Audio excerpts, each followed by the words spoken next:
Welcome back to our YouTube channel. I'm sure you've seen the news.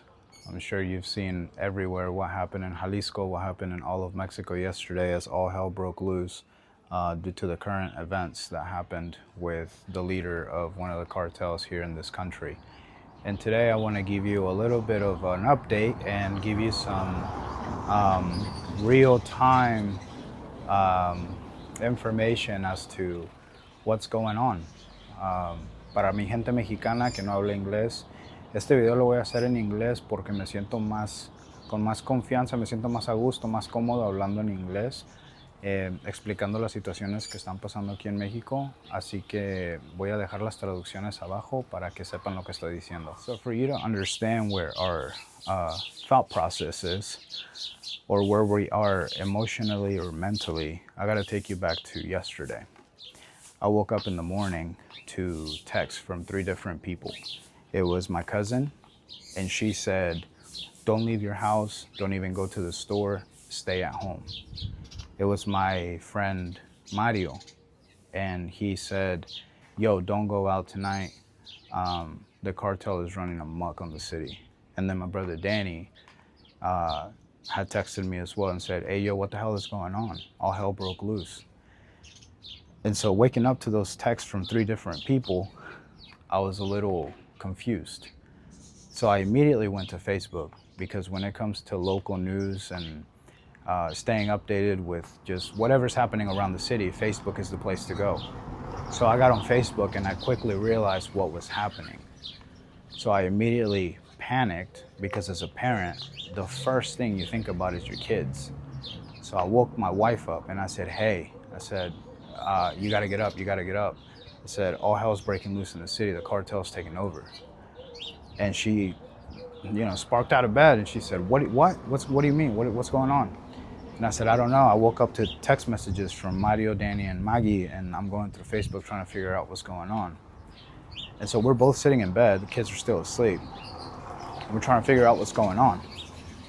So we panic, right? It's normal. You panic, you're immediately just thrown into this fear or this thought process of, man, like, what's going to happen? And then as we kind of started reading and seeing more and more, then we realized what was the magnitude of what had transpired. The leader of a cartel had been eliminated. And so they were retaliating in the entire state, not just Puerto Vallarta, the entire state of Jalisco. And then it turned into not just Jalisco, but other states around the country. So the country just completely, like, all hell broke loose. And I lived in the United States for 23 years, right? And this has happened in the past, where they've captured one of the top leaders of these groups, and they retaliate, and they go against civilians, and they go against properties, and they go against people's valuables. And so you start to see that in real time, and you're in the middle of it. Of course, panic sets in, uncertainty and fear. And that was our state of mind for the first, I want to say, 2 hours. But then we started to see more and more videos pop up on social media, on Facebook. Locals were sharing videos, the WhatsApp groups, people were communicating. And then it was apparent that they were not targeting civilians, right? And that's not to downplay what was going on yesterday, but because it was a serious matter. But you can't compare materialistic things to a human's life. There's no comparison. Take my car, burn it. Use it as whatever it is that you need to use it for, but leave my family out of it. Leave my kids out of it. Leave my wife out of it, right? That's my thought process. So the minute I started to see these videos circulating online, that they were essentially opening the doors of the cars and telling the owners of the vehicles, leave, get out, go home. And then they would set them on fire. I was like, okay, maybe they're not targeting people. Like, at one point in my life while I lived in the United States, I envisioned how these things play out. And so when I started to see more and more videos of them not going out of their way to intentionally hurt civilians that are just bystanders, I started to feel a little more relief. I started to feel a little more safe. And then as the day went on, then I started to read a little more into it, that what they were doing is that because the head of the snake was cut off, organized crime became unorganized because their leader, the one that gave orders, was gone. So that's when the military in Mexico takes advantage and attacks them full force. So in order to slow them down, they have to create roadblocks to be able to slow the military down so they can regroup. So essentially it was a tactical thing that they were doing. But in Puerto Vallarta, because it's one of the safest cities in the entire country, they were making also a statement and saying, we're here. We are here. We just keep the peace. And that's how I perceived it. So as I started reading more and more, and then I started to speak to the locals that have lived here their whole lives, then I found a little more peace. I started to feel a little more comfortable, at least inside our home, right? Because again, I'm not trying to downplay what happened yesterday, because there's nothing to downplay. But when you start to realize, when you're in the midst of this chaos, that as long as you stay home, your life is not in danger. That's important. That's important for a parent. You know, for me, it's my family. I'm like, okay, what's worst case scenario? Take me, leave my kids and my wife out of it, right? But when I realized that I didn't even have to worry about myself, I was able to find peace and comfort in my home under the chaos that was going on. And it started at 8 o'clock in the morning, and it went on till about, I want to say about 4 p.m. And then, but in the midst of all of this too, which is crazy, is here where I live, I kept seeing people driving, like this car that's about to go by. I kept seeing people walking down the streets, and I was in the house with the doors locked. I even pulled my car inside the little garage here, whatever we call these things, because we usually park it out there. I put it in here, and I said, bro, we were in the house, and I see locals just walking around, and I'm like, that doesn't seem normal to me. I was trying to understand what exactly was going on. Why are people not scared for their lives, right? And that's when, at one point in the afternoon, I went to the kiosco. I went to the kiosco, and I walked about 3 blocks down south, and I went walking around 6 o'clock because we needed diapers. My daughter was out of diapers, and we needed to go get diapers. And so I walked to the kiosco, right, because I felt comfortable enough by then to be out walking. And it sounds crazy because you in the United States are probably thinking, you're crazy. What do you mean you went out walking? But again, you have to be here to understand the environment and really feel it out.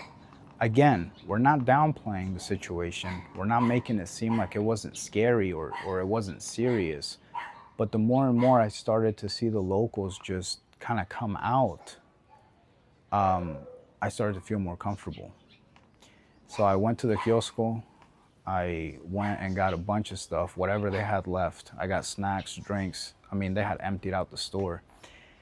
And I started talking to somebody there for a little bit. And I was like, hey, what's going on? I'm new here. I said, I've only been here for about 2.5 years, but I don't really know. I've never been through this. And all he said was, they're just doing what they do. And he said, just stay home. Don't go out. Don't put yourself in dangerous situations, and you'll be fine. Just go home. You'll be fine. I said, just don't put yourself in dangerous situations. That's what he told me. And everybody was saying the same thing, but they were so casual about it because they started saying, oh yeah, tonight at midnight, they're going to start doing it again. And everybody was just kind of talking there and saying, yeah, just stay home, stay put, don't put yourself in a dangerous situation. And I think common sense and awareness is very important in these situations, because although people can be there can be civilians that get caught up in the crossfire. That applies to anything in life, wrong place, wrong time. That doesn't have to pertain to this situation. That can be anything that happens in life.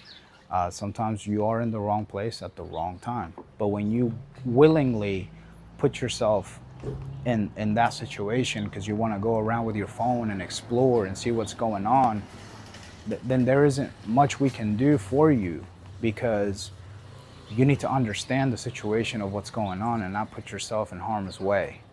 So I know it's a sensitive subject, and not everybody's going to agree with that. But for me, my peace of mind was knowing that they were not attacking civilians, that they were not going door to door, trying to harm people.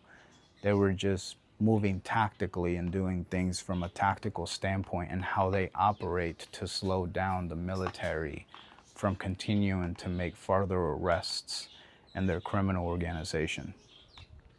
And things settled down after 5 o'clock. The Marina started roaming the streets, the military, the National Guard, and they were patrolling the entire city, and things seemed to have calmed down. We woke up this morning and a lot of businesses are still closed. The aftermath of everything that happened, cars out on the roads, burnt to shreds. A lot of buildings that were burned, unfortunately, oxos, kioscos, pharmacies. But people, as you can see, they're out walking, people are out driving, and it seems like everything is kind of settled back and we are kind of back to normal, but not entirely. I think tomorrow things will be a lot better. I think tomorrow businesses will open back up and start, you know, yeah, like everything will be open again. They'll start letting people inside the stores and whatnot. But to live through something like this and those first 2 hours yesterday was definitely like, damn, you know, to be living in real time and experiencing and witnessing these things, these explosions, these fires, was just something that we were never expecting to happen here in Puerto Vallarta. But thankfully now it's all kind of settled down. My neighbors are out. They just had somebody come here. Everybody's out and about. Everybody's doing what they usually do on a normal day. And for me, it's important to share these kind of things because you need to really know what's going on.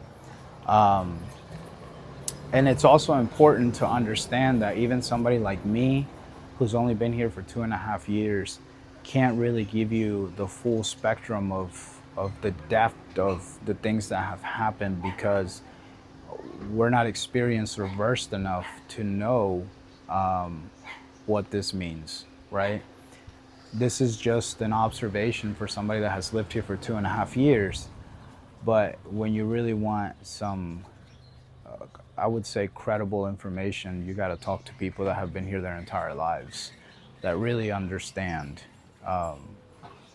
the things that happen and why they happened. Because, example, I woke up in fear, panicking, what's going on? Is our life in danger?